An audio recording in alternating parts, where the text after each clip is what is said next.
വേദനകളും ആലോചനകളും പലപ്പോഴും വാക്കുകളെ മാറ്റപ്പെടാതെ ഹൃദയത്തിൽ സൂക്ഷിക്കുകയാണ് പതിവ്.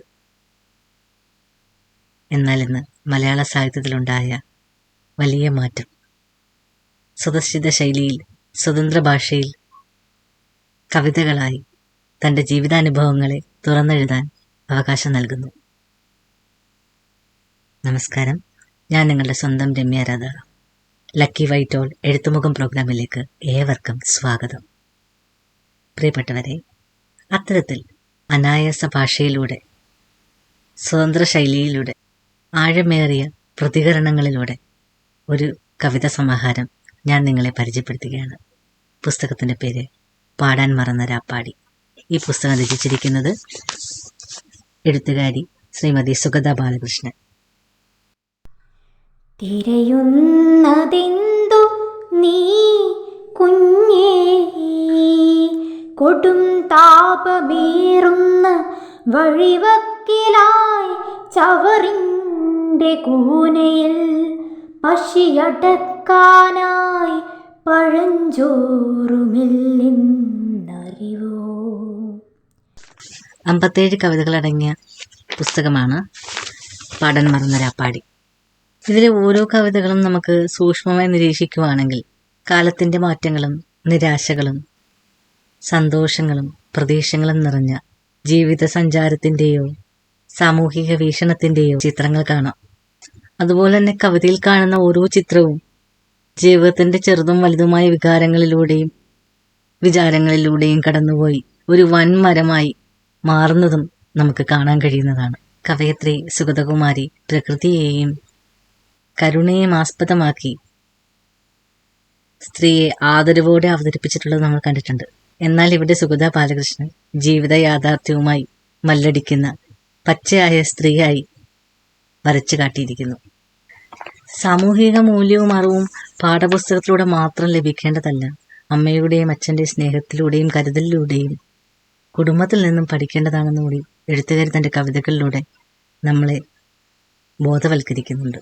എഴുത്തുകാരുടെ താലി എന്ന കവിത ആഴമുള്ളതും അതുപോലെ തന്നെ സാമൂഹിക സാംസ്കാരിക പ്രസക്തിയുള്ളതുമായ ഒരു കവിതയാണ്.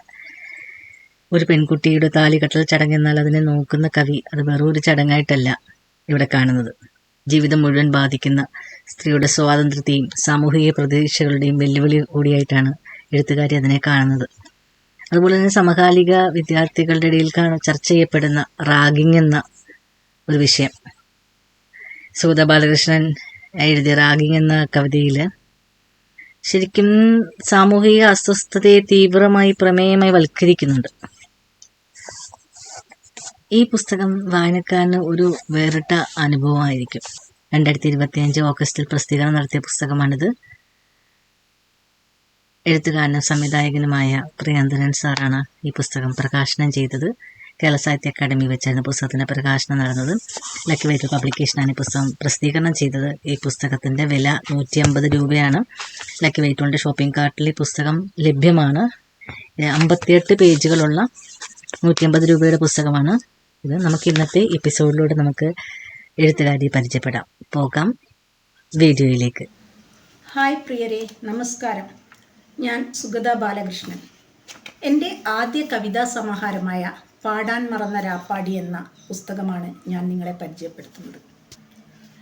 ലക്കി വൈറ്റോൾ പബ്ലിക്കേഷൻസ് ആണ് ഈ പുസ്തകം പ്രസിദ്ധീകരിച്ചത്. 2025 ആഗസ്റ്റ് മാസമാണ് പുസ്തകം പുറത്തിറങ്ങുന്നത്. ലക്കി വൈറ്റോൾ പബ്ലിക്കേഷൻസിൽ ഞാൻ ആദ്യമായി എത്തുന്നത് നാമ്പുകൾ എന്ന ഈ പുസ്തകത്തിലൂടെയാണ്. പിന്നീട് ഇതുവരെയുള്ള ജൈത്രയാത്രയിൽ അവരോടൊന്നിച്ച് നിരവധി പുസ്തകങ്ങളിൽ എഴുതാൻ എനിക്ക് സാധിച്ചു. മൂവന്തിയിലെ ചുവന്ന പൂക്കൾ, ശലഭങ്ങളുടെ താഴ്വര, മാലാഖമാരുടെ ഹൃദയം, ഒറ്റമരത്തണലിൽ, പിള്ളേരോണം, സ്വപ്നശാരിക എന്നിങ്ങനെ 6ഓളം ആന്തോളജി കവിതകളിൽ എഴുതാൻ സാധിച്ചു എന്നത് ഭാഗ്യം തന്നെ. പബ്ലിഷേഴ്സിനെ കുറിച്ച് പറയുകയാണെങ്കിൽ 2 മഹിളാരത്നങ്ങളാണ് ഇതിനുള്ളിൽ പ്രവർത്തിക്കുന്നത്, രമ്യ രാധാറാവും രേഷ്മ ചന്ദ്രനും. നമ്മൾ പുസ്തകം പബ്ലിഷ് ചെയ്യാൻ അവരെ സമീപിച്ചപ്പോൾ അവരുടെ സ്നേഹപൂർണമായ പരിചരണത്താൽ വീണ്ടും വീണ്ടും എഴുതാനുള്ള പ്രചോദനം ലഭിച്ചു. അതുകൊണ്ട് തന്നെ അവരോടൊന്ന് പ്രവർത്തിക്കാൻ സാധിച്ചു എന്ന മഹനീയ നേട്ടമാണ് എന്നെ ഈ നിലയിൽ എത്തിച്ചിരിക്കുന്നത്. പാടാൻ മറന്ന രാപ്പാടിക്ക് ശേഷം രണ്ടാമതിറക്കുന്ന കവിതാ പുസ്തകമാണ് അഗ്രഹാരത്തിലെ നിഴൽപ്പാടുകൾ. അതിൻ്റെ അണിയൊരുക്കത്തിലാണ് ഞാനിപ്പോൾ. അതുകൊണ്ട് തന്നെ ലക്കി വൈറ്റോൾ പബ്ലിക്കേഷൻസിന് ഒരുപാട് നന്ദിയോടുകൂടി ഈ ജൈത്രയാത്ര വീണ്ടും തുടരുന്നു. നന്ദി, നമസ്കാരം. അകതാരിലൊത്തിരി കരുണയുള്ളോരൊന്നും കാണാതെ പോകരുതേ അരുമക്കുഞ്ഞിനെ. ഇവിടെ കടമയായി ബാലനീതിക്കായി ഇനി നമുക്കൊന്നായി ഉണർന്നു ചിന്തിച്ചിടാം.